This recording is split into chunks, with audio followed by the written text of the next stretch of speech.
नमस्कार सभी को। जय माता जी की। हर हर महादेव। आज मैं विश्वेश्वर संगीता का प्रथम अध्याय कर रहा हूँ और जैसा कि मैंने कहा था ना, रेगुलर वीडियो डालूँगा, लेकिन कल छूट गया क्योंकि मेरे को ना महापुराण का मैं पिछले प्लेलिस्ट जो बनाया हूँ ना, डिटेल में बताया था, वो सबको एक में करते बन नहीं रहा था।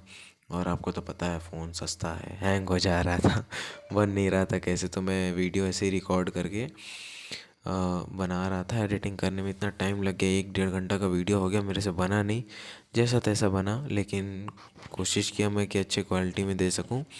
तो बस जैसा बन पाया मैंने किया, सेवा आपकी। बाकी आप सपोर्ट करो तो कोशिश करेंगे, फ़ोन बदलेंगे, नए फ़ोन में ट्राई करेंगे। खैर अब मैं शुरू करता हूँ। और ये विश्वेश्वर संगीता जितने भी अध्याय हैं, अभी अध्याय मैंने नहीं देखे, इसमें कितने अध्याय हैं टोटल। ये विश्वेश्वर संगीता की मैं इकट्ठा, इसका भी मैं इकट्ठा तो जैसे मतलब एक वीडियो होगा ना, जैसे जितने भी सारे पार्ट्स होंगे विश्वेश्वर संगीता के, इसको मैं एक वीडियो बना के डाल दूंगा। इसी टाइप से मैं मतलब ऐसी वीडियो बनाऊंगा, कट कट कर करके जितना जो जो इम्पोर्टेंट होगा वैसे ही अपलोड कर दूंगा। बाकी इसकी प्लेलिस्ट अलग से तैयार कर दूंगा। बाकी अब बिना टाइम वेस्ट किए शुरू करते हैं। ओम श्री शाम्ब शिवाय नमः। ओम श्री गणेशाय नमः। श्री महापुराण प्रथम खंड पूर्वार्ध प्रथम विश्वेश्वर संगीता अथ प्रथमोध्याय। प्रयाग में सूत जी से मुनियों का शीघ्र पाप नाश करने वाला साधन के विषय में प्रश्न, जो आदि और अंत में तथा मध्य में भी नित्य मंगलमय है, जिनकी समानता अथवा तुलना कहीं भी नहीं है, जो आत्मा के स्वरूप को प्रकाशित करने वाले देवता परमात्मा है, जिनके 5 मुख और जो संसार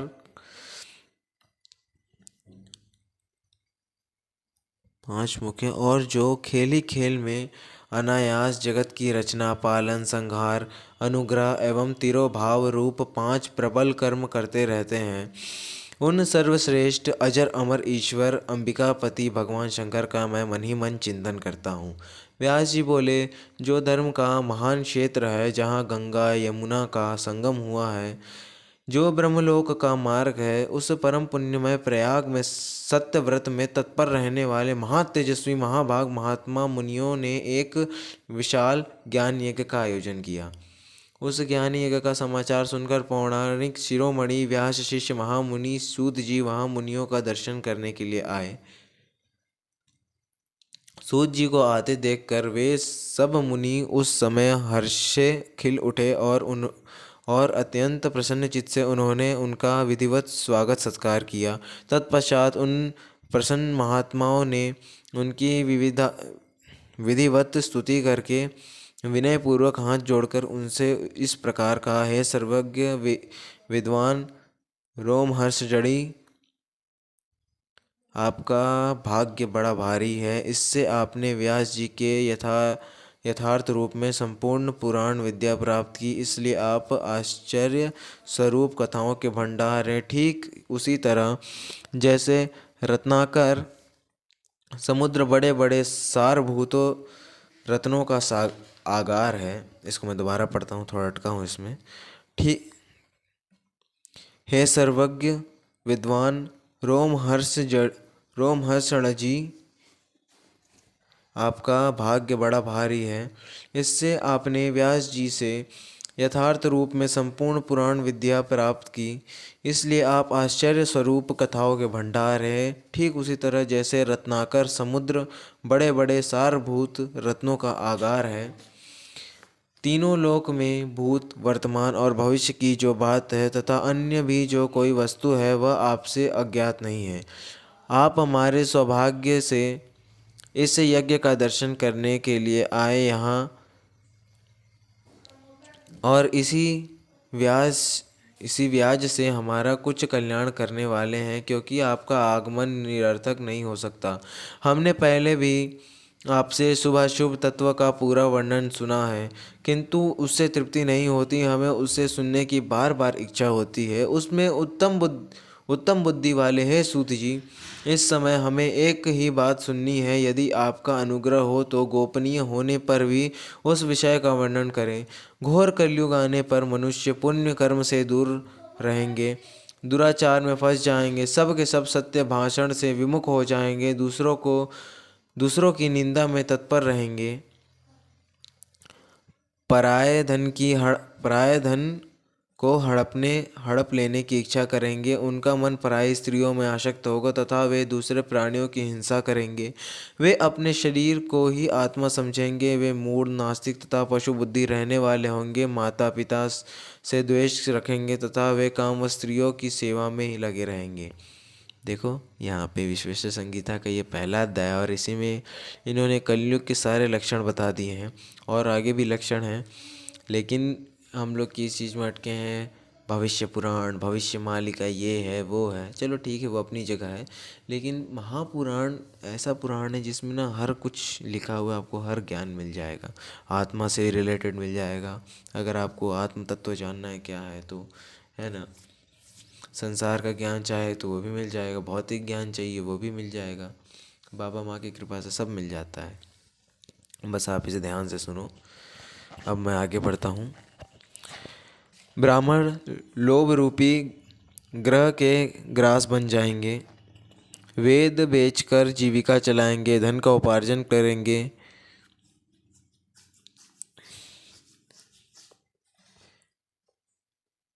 हेलो, अरे वो माइक थोड़ा कट गया था, क्षमा करना, मैं इसे फिर से पढ़ता हूँ। ब्राह्मण लोभ रूपी ग्रह के ग्रास बन जाएंगे, वेद बेचकर जीविका चलाएंगे, धन का उपार्जन करने के लिए वे विद्या का अभ्यास करेंगे, मद से मोहित रहेंगे, अपने जाति के कर्म छोड़ देंगे, प्रायः दूसरों को ठगेंगे, तीनों काल की संध्योपासना से दूर रहेंगे और ब्रह्म ज्ञान से शून्य होंगे, दयाहीन अपने को पंडित मानने वाले और सदाचार व्रत से रहित, कृषि कार्य में तत्पर, क्रूर स्वभाव वाले एवं दूषित विचार वाले होंगे। समस्त क्षत्रिय भी अपने धर्म का त्याग करने वाले, कुसंगी, पापी और व्यभिचारी होंगे। उनमें शौर्य का अभाव होगा, वे युद्ध से विरत अर्थात रण में प्रीत न होने से भागने वाले होंगे। वे कुत्सित चौर्य कर्म से जीविका चलाएंगे, शूद्र के समान बर्ताव करेंगे, उनका चित्त काम का किंकर बना रहेगा। वे शास्त्र विद्या को नहीं जानने वाले, गौ और ब्राह्मण की रक्षा न करने वाले, शरणागत की रक्षा न करने वाले तथा सदा कामिनी को खोजने में तत्पर रहेंगे, प्रजापालन रूपी सदाचार से रहित, भोगों में तत्पर, प्रजा का संहार करने वाले, दुष्ट और प्रसन्नता पूर्वक जीव हिंसा करने वाले होंगे। वैश्य संस्कार भ्रष्ट, स्वधर्म त्यागी, कुमार्गी, धनोपार्जन परायण तथा नाप तौल में अपनी कुत्सित वृत्ति का परिचय देने वाले होंगे। वे गुरु देवता और द्विजातियों के लिए क्या कर क्षमा करना, क्षमा, आई एम सो सॉरी, क्षमा कीजिएगा। वे गुरु देवता और द्विजातियों के प्रति भक्ति शून्य, कुत्सित बुद्धि वाले, द्विजों को भोजन न कराने वाले, प्रायः कृपणार्थ के कारण मुट्ठी बांधकर रखने वाले, पराई स्त्रियों के साथ कामरत, मलिन विचार वाले, लोभ और मोह से भ्रमित चित्त वाले और वापी, कूप, तड़ाग आदि के निर्माण तथा यज्ञ आदि सत्कर्मों से धर्म का त्याग करने वाले होंगे। इसी तरह कुछ शूद्र ब्राह्मण के ब्राह्मणों के आचरण में तत्पर रहेंगे। उनकी आकृति उज्ज्वल होगी, अर्थात वे अपना कर्म धर्म छोड़कर उज्ज्वल वेशभूषा से विभूषित हो व्यर्थ घूमेंगे। वे मूढ़ होंगे और स्वभावतः ही अपने धर्म का त्याग करने वाले होंगे। वे भांति भांति के तप करने वाले होंगे, द्विजों को अपमानित करेंगे, छोटे बच्चों की अल्प मृत्यु होने के लिए अभिचारिक कर्म करेंगे, मंत्रों के उच्चारण करने में तत्पर रहेंगे, शालग्राम की मूर्ति आदि पूजेंगे, होम करेंगे, किसी न किसी के प्रति कुल विचार सदा करते रहेंगे, कुटिल स्वभाव वाले होंगे और द्विजों से द्वेष भाव कर रखने वाले होंगे। अच्छा, द्विज लोग कंफ्यूज जाएंगे ना, द्विज मतलब क्या होता है, तो द्विज मतलब मैं बता देता हूँ, ये ब्राह्मणों को कहते हैं। आगे में भी ये सूत जी बहुत डिटेल से बताएंगे, तो आप देख लेना। ये तो मैं शॉर्ट में बता दे रहा हूँ। द्विज मतलब होते हैं ब्राह्मण। ब्राह्मण जो जैसे कोई साधु पुरुष होते हैं ना, त्यागी, उनको कहते हैं द्विज। आगे बढ़ता हूँ मैं। वे धनी हुए तो कुकर्म में लग जाएंगे, यदि विद्वान हुए तो विवाद करने वाले होंगे, कथा और उपासना धर्म के वक्ता होंगे, कथा और उपासना धर्म के वक्ता होंगे और धर्म का लोप करने वाले होंगे। वे सुंदर राजाओं के समान वेशभूषा धारण करने वाले दंभी, दानमानी, अतिशय अभिमानी, विप्र आदि को अपना सेवक मानकर अपने को स्वामी मानने वाले होंगे। वे अपने धर्म से शून्य, मूढ़, वर्णसंकर, क्रूर बुद्धि वाले, महाभिमानी और सदाचारों वर्णों की धर्म का लोप करने वाले होंगे। ये शुद्ध हिंदी लिखा है ना, और अलग अलग तरीके से तो मेरे को पढ़ने में दिक्कत बहुत होती है। मतलब पढ़ता इस तरीके से हूँ ना, मैंने सुना है यूट्यूब में एक और हैं जो मतलब बस पढ़ते पढ़ते पढ़ते चले जाएंगे, ना समझाना है ना कुछ करना है, बस इंसान कंफ्यूज रह जाए। तो मैं नहीं चाहता कि मेरे पास जो कोई भी आए वीडियो देखे वो किसी कन्फ्यूज़न में या फिर अंधेरे में रहे। बस यही मेरी अंदर से इच्छा है, बाकी माँ बाप जाने। वे अपने को श्रेष्ठ कुल वाला मानकर चारों वर्णों से विपरीत व्यवहार करने वाले, सभी वर्णों को भ्रष्ट करने वाले, मूढ़ और अनुचित रूप से सत्कर्म करने में तत्पर रहेंगे। कलयुग की स्त्रियां प्रायः सदाचार से भ्रष्ट होंगी, पति का अपमान करने वाले होंगी, सास ससुर से द्रोह करेंगी, किसी से भय नहीं मानेंगी और मलिन भोजन करेंगी। वे कुत्सित हाव भाव में तत्पर होंगी, उनका शील स्वभाव बहुत बुरा होगा। वे काम विहल पर पति से रति करने वाली और अपने पति की सेवा से सदा विमुख रहेंगी। सनातन में माता पिता के प्रति श्रद्धा रहित, दुष्ट स्वभाव वाली, अष्ट विद्या पढ़ने वाली और सदा रोगग्रस्त शरीर वाली होंगी। हे सूत जी, इस तरह जिनकी बुद्धि नष्ट हो गई है और जिन्होंने अपने धर्म का त्याग कर दिया है, ऐसे लोगों को इहलोक और परम लोक में उत्तम गति कैसे प्राप्त हो सकती है?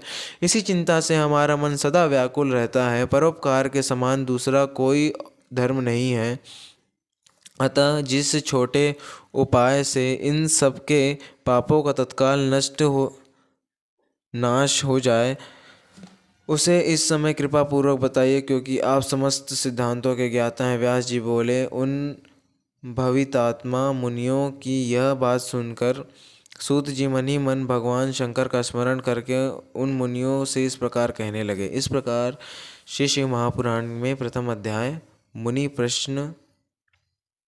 के प्रश्न का वर्णन नामक पहला अध्याय पूर्ण हुआ। देखो ऋषि मुनि कैसे होते, ऋषि मुनि जो सच्चे होते हैं ना, उनको समाज की चिंता बहुत होती है। वास्तविकता में वो त्यागी तो होते हैं, लेकिन चिंता होती है। द्वेष भाव किसी से भी नहीं रखना चाहिए, क्योंकि हर किसी में शिव शक्ति का वास है, भले वो सुप्तावस्था में। अब सुप्तावस्था क्या होता है समझ लीजिए कि सिंपल भाषा में ये कह सकते हैं कि माता बाबा उनके भीतर में सोए रूप में है। जिस दिन जागेगा वैराग्य, बुद्धि, ज्ञान, ये सभी प्रकट होता है। ये सब साधना से प्रकट होने लगते हैं ऑटोमेटिक, लेकिन ये एक बार की साधना से कभी नहीं होता, असंभव है। माता पार्वती को से सीखो। माता पार्वती से जो बाबा ने तपस्या करवाई थी ना आत्मज्ञान के लिए, माता पार्वती को अपना आइडल मान के चलो। मैं ऑर्डर नहीं दे रहा हूँ अगर आपको लगता हो तो उसके लिए मुझे क्षमा करना। बाकी ये छोटी सी वीडियो बनाई है, इसे ज़रूर सुनो, शेयर करो। वैसे कहता तो नहीं हूँ, लेकिन शेयर करो। विश्वेश्वर संगीता है, क्योंकि आगे जो मैंने देखा है ना भाई, बहुत से जो हैं वैष्णव अरे बाप रे, भगवान शंकर और माता को तो ऐसा दिखा के रखा है ना उन्होंने, क्या बताऊँ मैं, कह नहीं सकता। उन सबको एक एक को मैं वीडियो बना के मैं ना डिबेट कर करके मैं पहले महापुराण कंप्लीट कर लूँ। पूरा डिबेट कर करके एक एक की मैं बोलती बंद नहीं कर दिया ना, तो मैं भी शिव काली का बच्चा नहीं, सीधी बात। बाकी मेरे बाबा अम्मा की इच्छा और आपकी सपोर्ट, बस। जय माता जी की। हर हर महादेव। ओम नमः शिवाय।